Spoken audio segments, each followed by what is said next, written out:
von Kruger. I'm the director of the Denny's PBA Tour, and it's great to be back here in Fountain Valley. This is a special event. We call it a retro event because the format is similar to the format we used in the mid-90s, where we use round-robin match play. It's an open field event, which means that the field's large. We have 160 players. It's part of a total 21 tour schedule over the winter, which begins in about October of last year and will end about April of this year. This is the 9th tour stop of the event. Our players tour from week to week and compete for over $5 million in prize money. I think the PBA is a very important component of providing some exposure for bowling overall. Every sport needs the top of the pyramid. Everybody needs something to aspire to, and to have our PBA tour, to have our exempt players on the tour, and have a core group of elite professionals is very important for our sport, and I think we have that here. We have the best bowlers in the world. Rudy Revs Kazamakis, sponsored by Lane 1 Bowling. I was out on tour for 3 years, 86, 87, 88, and came back in 96. And 96 to date.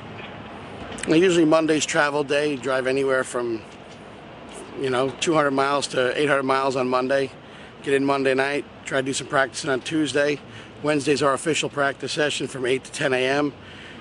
Pro-Am's Wednesday night, and then we start competition Thursday morning. We bowl 7 games Thursday morning, come back Thursday evening for another 7 games of competition, and then Friday's match play, round of 32, down to 16, down to 8, down to 4.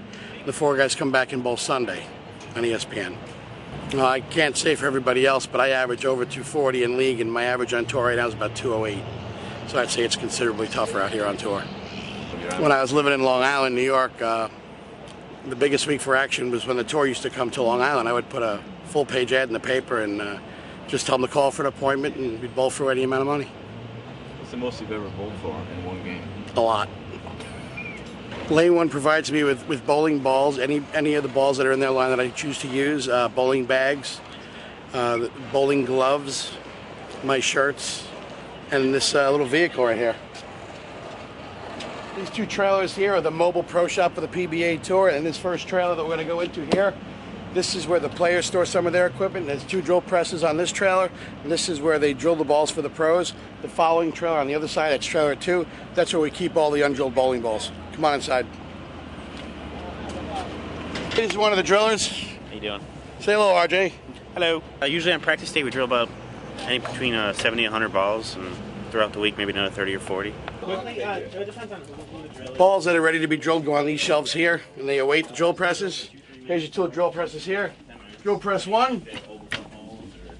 This is the festive drill press. This was decorated for the holidays by Mike, also known as Mike the Mouth, because he talks so much. Say hi, Mike. How you doing? There you go. You can turn around here. You can see these scales here. Everything is done on a digital readout instead of in fractions. It's a lot more accurate that way. These are the most accurate ball drillers and drill presses in the world. Balls are laid out here. Here's where the lines are drawn on the balls. And this is where the balls are weighed on the scale here. These shelves back here, players rent. This is where they store their equipment from week to week. You can also pay a fee and have them ship balls for you week to week. And these shelves here, everybody rents. See, this one here is mine. And this one here. Trailer number 2 back here, that's what they call it, trailer 2. This is where they keep all the undrilled balls. You can take a look that way, you can see shelves and shelves of balls.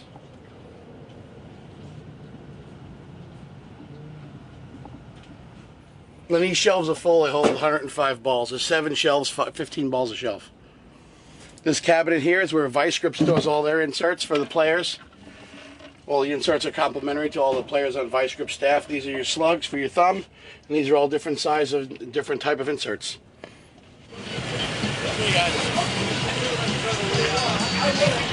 Hello everybody, I'm Brad Angelo from Lockport, New York, here in the United States. I started bowling on tour when I was 32, so I was a late comer to the tour.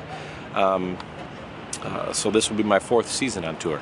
Probably the easiest way to explain the difference between a good solid league bowler than somebody out here on tour is probably about 10% less of their average, 10 to 15%. So if they average 200, out here on tour, they might have a hard time averaging 180, 185, even though that's a little more than 15%. But anyways, nonetheless, it's about 20 to 25 pins difference out here on tour. Out here, the guys that seem to consistently perform well are the ones that stay on an even mental pace throughout the whole day. Physical game-wise, the best guys out here on tour, very seldom do they get to do and play the lanes exactly how they like and prefer to play the lanes. It's constant manipulation of your hand or ball roll or recognizing how the oil's moving around. There's a lot more to it than I think a lot of people realize.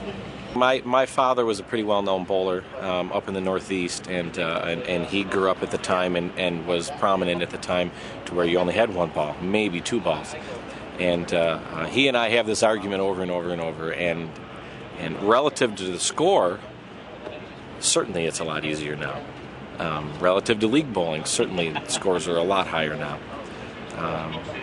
Because the typical league bowler, they bowl on the same shot, and so that person in that pro shop, they can work with that bowler, get them a ball that's going to match up correctly for that pattern. So that's where my dad's coming from a league bowler's point of view, is that it's a lot easier now. Personally, I think it's a whole lot more difficult now.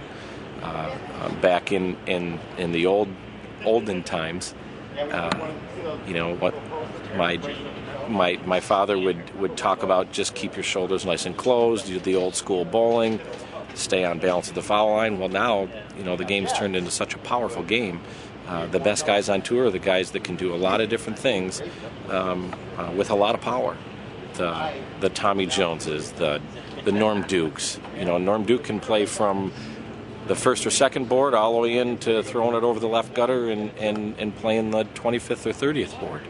And anywhere in between, with any different speed, with any different hand position that he might choose. And knowing how to adapt relative to what the condition is allowing you to do, knowing which moves to make, and knowing how to be able to make your ball match up, that makes it pretty difficult sometimes.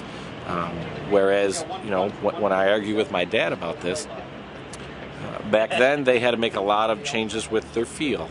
With a lot of finger changes. They might spread their finger over a little bit more, but for the most part, they were staying generally in the same part of the lane. So, scoring pace-wise, obviously it's a little easier, but relative to performing out here on tour, I think it's every bit as difficult, if not more difficult.